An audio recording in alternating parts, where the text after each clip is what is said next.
வணக்க மக்களே, இன்னைக்கு நம்ம ஃபெயிலியர் ஃப்ரேம் எபிசோட் 2 பற்றி டீட்டெயிலாக பார்க்க போகிறோம். வீடியோக்குள்ளே போகிறதுக்கு முன்னாடி மறக்காம நம்ம சேனலுக்கு சப்ஸ்கிரைப் பண்ணிக்கோங்க. எபிசோடோட ஸ்டார்டிங்கில் நம்ம ஹீரோ பேரலைஸ் பண்ணி வச்சிருந்த ஒரு மான்ஸ்டர் ரிலீஸ் ஆகிடுச்சு. இப்போ திருப்பி அவனோட பேரலைஸ் பவரை பயன்படுத்த பார்க்க சுத்தமாக வேலைக்கே ஆகலை. காரணம், நம்ம ஹீரோ ஒரு அட்டாக்கை பயன்படுத்தினா அதே ஓப்பனன் மேலே அந்த அட்டாக் ஒன்று கொஞ்சம் நேரத்துக்கு செயல்படாதான். ஸோ ஸ்லீப்போட பவரை பயன்படுத்தி அந்த மான்ஸ்டரை தூங்க வச்சுட்டா இன்னொரு பக்கம் பாய்சனால் பாதிக்கப்பட்ட மான்ஸ்டரோட உயிர் கொஞ்சம் கொஞ்சமாக குறைஞ்சிக்கிட்டு இருக்கு. ஓகேப்பா, கிடைச்ச இந்த கேப்பில் இடத்த விட்டு எஸ்கேப் ஆகலான்னு அவன் திரும்பி பார்த்தா இன்னும் 100 கணக்கில் மான்ஸ்டர் அந்த இடத்துக்கு வந்துடுச்சு. அது மட்டும் இல்லாமல் அவனோட மேஜிக் பவர் வேறு இப்போ ரொம்பவே கம்மியாக இருக்குது. முடிஞ்ச அளவுக்கு போராடி பார்ப்போன்னு எல்லாத்தையுமே பேரலைஸ் பண்ணிக்கிட்டு இருக்கான். ஒரு நேரத்தில் நம்ம ஹீரோவால் வெறும் ஒரு மான்ஸ்டரை மட்டும்தான் பேரலைஸ் பண்ண முடியும். முடிஞ்ச அளவுக்கு அவன் கஷ்டப்பட்டு போராடிக்கிட்டு இருக்கான். ஆனால் ஆப்போனண்ட்டோட எண்ணிக்கை ரொம்பவே அதிகமாக இருக்கனால இவனால் அதிகமாக தாக்கு பிடிக்க முடியல. இப்போ தலை சுற்றி அப்படியே மயக்க வர ஸ்டேஜுக்கு போயிட்டான். சுத்தமாக அசையவே முடியாத அளவுக்கு வீக் ஆகிட்டான். அவ்வளோதான், என்னோட கதை முடிஞ்சிச்சுன்னு நினைக்க போது திருப்பி இவனோட ஸ்டாமினா எல்லாமே ரீஸ்டோர் ஆகிடுச்சு. ஆல்சோ இவனோட லெவல் கூட இன்க்ரீஸ் ஆகிருக்கு. என்னென்னு பார்த்தா ஃபஸ்ட்டு பாய்சனை பயன்படுத்தி ஒரு மான்ஸ்டர் அட்டாக் பண்ணால அதோட கதை முடிஞ்சு போயிடுச்சு. ஸோ அதை போட்டு தள்ளனால நம்ம ஹீரோக்கு எக்ஸ்பீரியன்ஸ் கிடச்சி அது மூலிமா அவனோட பவர் இன்க்ரீஸ் ஆகிருக்கு. அதை பயன்படுத்தி இங்கே இருக்கிற எல்லாருமே பேரலைஸ் பண்ணி அடுத்து பாய்சனை யூஸ் பண்ணி அவங்களோட கதையை முடிக்கிறான். நம்ம ஹீரோ பேரலைஸ் அட்டாக்கை பயன்படுத்தினா கூட அவங்களோட லைஃப் கொஞ்சம் கொஞ்சமாக குறைஞ்சிக்கிட்டு தான் இருக்குது. அடுத்து அவனோட ஸ்டேட்டஸை செக் பண்ணி பார்க்க எல்லா பவரோட பொட்டன்ஷியலும் இப்போ எக்கச்சக்கமாக இன்க்ரீஸ் ஆகிருக்கு.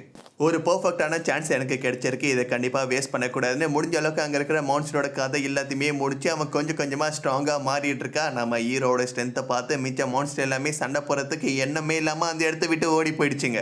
அதுக்கப்புறம் நம்ம ஹீரோ அந்த இடத்த ஃபுல்லாக சர்ச் பண்ணி பார்க்குறது மூலயமா ஒரு கத்தி கோட்டுன்னு தேவைப்படுற சில நல்லா இருக்க பொருட்கள் எல்லாத்தையுமே எடுத்து ஸ்டோர் பண்ணி வச்சுக்கிறான்.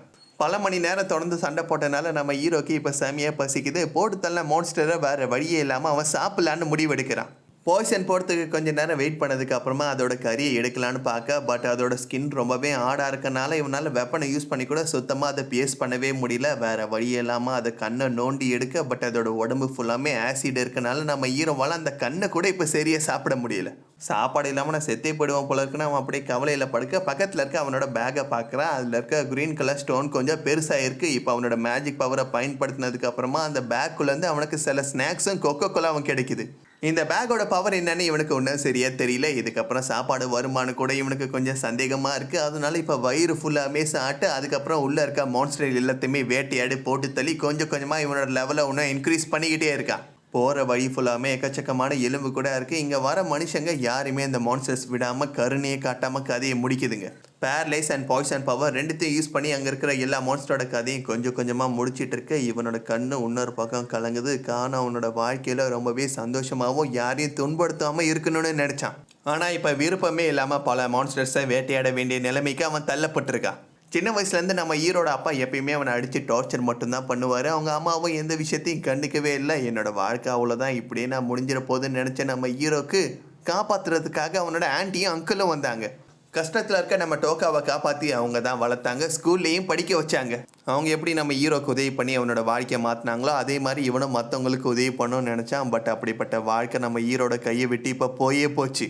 நான் என்ன தான் அழுது புலம்னாலும் நடந்த விஷயத்த மாற்ற முடியாது. ஸோ நடந்த எல்லாத்தையும் நான் அப்படியே ஏற்றுக்கிட்டு இந்த இடத்த விட்டு நான் பொழைச்சி போகிறத மட்டும்தான் கான்சன்ட்ரேட் பண்ணணும். தொடர்ந்து நடந்து வந்துட்டு இருக்க போது கண்ணு மாதிரி இருக்க ஒரு மான்ஸ்டர் லேசர் பவர் யூஸ் பண்ணி நம்ம ஹீரோ அட்டாக் பண்ண பார்க்க பேரலைஸ் அண்ட் பாய்சனை யூஸ் பண்ணி அசால்ட்டாக இப்போ ஒரு செகண்ட்லேயே அதோட கதையை முடிச்சுட்டான். அந்த அளவுக்கு இவன் ரொம்பவே ஸ்ட்ராங்காக மாறிட்டான். ஆல்சோ இந்த இடம் கொஞ்சம் வித்தியாசமாக எக்கச்சக்கமான ரூம் இருக்குது. இப்போ 1 by 1 எல்லா ரூமையும் போய் அவன் செக் பண்ணிகிட்டு இருக்கான். ஆல்சோ டோரில் அவனோட மேஜிக் பவரை யூஸ் பண்ணதுக்கு அப்புறமா அந்த சீல் ஓப்பன் ஆகுது. உள்ளே போய் என்ன இருக்குன்னு பார்க்குறான். இறந்து போனால் மனுஷங்களோட எலும்பு கூட இருக்குது. ஸோ இந்த இடத்துல ஒரு கப்புள் சேர்ந்துருக்காங்க. அவங்களுக்கு எந்த விதமான காயமும் படலை. அப்படின்னா அவங்க சந்தோஷமாக தான் அவங்களோட முடிவை ஏற்றிருக்காங்க. அவங்களோட பேக்கில் சில மேஜிக்கல் ஜெம்ஸ்டோன்ஸ் இருக்குது. இந்த இடத்த விட்டு நான் தப்பிச்சு போனால் கண்டிப்பாக எனக்கு காசு தேவைப்படணும். அதையும் கூடவே கொண்டு போகிறேன். அதுக்கப்புறம் 1 by 1 அங்கே இருக்கிற மற்ற எல்லா ரூமையும் செக் பண்ணிவிட்டு கடைசியாக ஒரு ரூமுக்கு வர அவனோட மேஜிக் பவரை ரொம்பவே அதிகமாக அதை அப்சர்வ் பண்ணிக்கிட்டு இருக்கு. உள்ளே செக் பண்ணி பார்த்தா ஒரு எலும்பு கூட இருக்குது. அந்த எலும்பு கூட வயிற்றில் ஒரு காயம் ஏற்பட்டிருக்கு. அதனால தான் அவர் இந்த இடத்துல இறந்து போயிட்டார். ஆல்சோ அவர் எழுதியிருக்க லெட்டர் எடுத்து நம்ம டோக்கா படிக்கிறான். இவர் தான் ஹீரோ ஆஃப் டார்க்னஸ். ஆல்ரெடி காடஸஸ் கூட இவரை பற்றி மென்ஷன் பண்ணியிருக்காங்க. இந்த உலகத்தில் வந்ததுலேயே ரொம்ப ஸ்ட்ராங்கான ஹீரோ இவர் தான். என்னோட இந்த நிலைமைக்கு காரணம் அந்த மோசமான காடஸஸ் தான். பேட்டில் அவங்களுக்காக நான் சண்டை போட்டு ஜெயிச்சு கொடுத்தேன். ஆனால் அதுக்கப்புறம் நான் அவங்களுக்கு தேவைப்படலை. என்னால் எந்த விதமான பிரச்சனையும் வரக்கூடாதுன்னு நினச்சி பிளான் பண்ணி என்னை பக்காவாக இந்த இடத்துக்கு அவள் அனுப்பி விட்டுட்டா. இந்த டஞ்சனை விட்டு நீங்கள் வெளில தப்பிச்சு போகணுன்னு ஆசைப்பட்டீங்கன்னா நான் வச்சிருந்த புக்கை நீங்கள் எடுத்துக்கோங்கன்னு சொல்ல நம்ம ஹீரோவும் அதே மாதிரி அந்த புக்கை எடுத்து செக் பண்ணி பார்க்குறான். எக்கச்சக்கமான மேஜிக்கல் ஸ்பெல்ஸை பற்றின புக்கை அவர் எழுதி வச்சிருக்காரு. அது மட்டும் இல்லாமல் இன்னொரு ஸ்பெஷலான ஸ்க்ரோலை கூட வச்சிருக்காரு. புக்கில் எழுதப்பட்டிருக்க விஷயத்த நம்ம ஹீரோவால் படித்து புரிஞ்சிக்க முடியுது. பட் அதே நேரத்தில் அந்த ஸ்க்ரோலில் என்ன எழுதியிருக்குன்னு அவனுக்கு சுத்தமாக புரியவே இல்லை. ஏன்ஷியன் லாங்குவேஜில் இது எழுதியிருக்காங்க. கண்டிப்பாக அந்த காடஸஸை தோக்கடிக்க இந்த பவர் எனக்கு வேணும்னு ஹீரோ எடுத்துக்கிறான். ஆல்சோ சோல் ஈட்டரை பார்த்து ஜாக்கிரதையாக இருன்னு மென்ஷன் பண்ணியிருக்காரு. இப்போ அவன் தொடர்ந்து நடந்து போயிட்டுருக்கான். அந்த டஞ்சனோட எண்டுக்கு வந்துட்டான். அந்த இடத்துல ஒரு டோர் இருக்குது. பட் அந்த டோரை ஓப்பன் பண்ண முடியல. அந்த டோரை ஓப்பன் பண்ணோன்னா ஒரு மேஜிக்கல் கிறிஸ்டல் தேவைப்படுது. பக்கத்தில் செக் பண்ணி பார்க்க போது தலை உருவத்தில் ஒரு மான்ஸ்டர் இருக்குது. அந்த மான்ஸ்டரோட நெத்தியில் தான் அந்த மேஜிக்கல் கிறிஸ்டல் இருக்குது. அதை பார்க்க போது இவனுக்கு புரியுது, சோல் ஈட்டர் மான்ஸ்டர் இதுதானு. இது வரைக்கும் யாரும் இந்த மான்ஸ்டரை தோக்கடிச்சு டஞ்சனை விட்டு வெளில போகவே இல்லை. அப்படின்னா நான் கொஞ்சம் கேர்ஃபுல்லாக தான் இருக்கணும்னு பின்னாடியிலேருந்து அவனோட பேரலைஸ் பவர் யூஸ் பண்ண பார்க்க டக்குன்னு லேசர் யூஸ் பண்ணி இவனோட கையை கிழிச்சிடுச்சு. டேரெக்டாக இந்த மான்ஸ்டர் அட்டாக் பண்ணி என்னால் தோக்கடிக்க முடியாதுன்னு அவனுக்கு புரியுது. நான் அட்டாக் பண்ணணும்னு நினச்சாலே அதுக்கு முன்னாடியே அது என்னை அட்டாக் பண்ணிடுது. இதே நேரத்தில் டஞ்சனுக்கு வெளியில் ஒரு பொண்ணு வராங்க. சில பேர் அவங்கள ஃபாலோ பண்ணிட்டு இருக்கனால அவங்க போகிற வரைக்கும் இங்கேயே வெயிட் பண்ணலான்னு இருக்காங்க. அடுத்து அமைதியானது சோல் ஈட்டர் அவனோட வேலையை காட்ட ஸ்டார்ட் பண்ணிடுறான். இது வரைக்கும் அவன் போட்டு தள்ளி அப்சர்வ் பண்ணி வச்சுருந்த ஆளுங்களோட ஆத்மா எல்லாத்தையுமே இப்போ டோட்டலாக ரிலீஸ் பண்ணிட்டான். நம்ம ஹீரோ பேரலைஸ் பவரை யூஸ் பண்ணி அவங்க எல்லாருமே நவர முடியாமல் பண்ணிட்டான். இப்போ பாய்சன் பவரை யூஸ் பண்ணி அவங்கள போட்டுத்தலான்னு பார்க்க நம்ம ஹீரோவால் அந்த விஷயத்தை செய்ய முடியல. இங்கே வந்ததுலேருந்து நான் உயிர் வாழ்கிறதுக்காக பல மான்ஸ்டர்ஸை கொண்டேன். ஆனால் என்ன மாதிரியே மனுஷங்க உருவத்தில் இருக்கவங்கள என்னால் ஒன்றும் பண்ண முடியலன்னு. என்னதான் இருந்தாலும் ஒரு காலத்தில் இவங்க மனுஷங்களாக இருந்தாங்க. அப்படிப்பட்ட ஆத்மாவை என்னால் அழிக்க முடியாதுன்னு அழுகுறான். நான் ஒன்றும் அந்த அளவுக்கு மட்டமானவனாக மாறல. கண்டிப்பாக இந்த விஷயத்தை என்னால் பண்ண முடியாதுன்னு நம்ம ஹீரோ கதற. அதை பார்த்து சோலிட்ட ரொம்பவே சந்தோஷமாக ரசித்து இது வரைக்கும் அவன் வச்சுருந்த ஆத்மா எல்லாத்தையுமே டோட்டலாக இப்போ ரிலீஸ் பண்ணிடுச்சு. நம்ம ஹீரோட கஷ்டத்தை பார்த்து அது சந்தோஷமாக ரசித்து சிரிச்சிட்டு இருக்க கேப்பில் கரெக்டாக இப்போ பேரலைஸ் பவரை பயன்படுத்தி அதை அசைய முடியாத மாதிரி லாக் பண்ணிட்டான். இவ்வளோ நேரமாக நம்ம ஹீரோ அவனோட ஆக்டிங் பர்ஃபார்மன்ஸை வெளிப்படுத்தி டோட்டலாக இந்த சோல் ஈட்டரை நடித்து ஏமாற்றிட்டான்.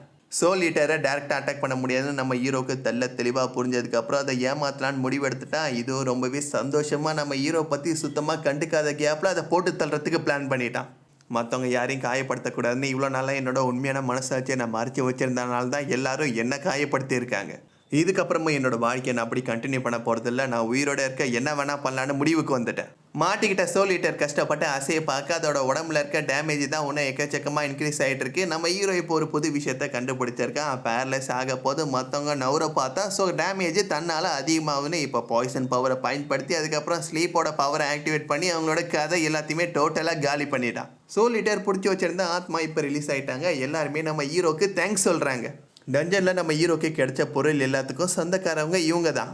இந்த பொருள் எல்லாமே கண்டிப்பாக உனக்கு நாங்கள் பயன்படும்னு நினைக்கிறோம். ஆல்சோ முன்னாள் ஹீரோ நம்ம டோக்கா பார்த்து அந்த காடஸஸை மட்டும் சும்மா விட்டுறாதுன்னு சொல்லிட்டு கிளம்பிட்டாரு. எப்படி பார்த்தாலும் என்னோட பிளானே அதுதான். சரி உங்களுக்காகவும் நான் சேர்த்து செஞ்சிடறேன்னு நம்ம ஹீரோ அந்த மேஜிக்கல் ஸ்டோனை பயன்படுத்தி இப்போ அந்த டோரை ஓப்பன் பண்ணிவிட்டு ரூயின்ஸை விட்டு வெளில வந்துட்டான். அதோட எபிசோட முடிவுக்கு வருது. ஓகே மக்கள்ஸ், நெக்ஸ்ட் வீடியோவில் நான் உங்களை மீட் பண்ணுறேன். இந்த எபிசோட் உங்களுக்கு பிடிச்சிருந்தா லைக் பண்ணுங்கள், ஷேர் பண்ணுங்கள், கமெண்ட் பண்ணுங்கள். மறக்காமல் நம்ம சேனலுக்கு சப்ஸ்கிரைப் பண்ணிக்கோங்க.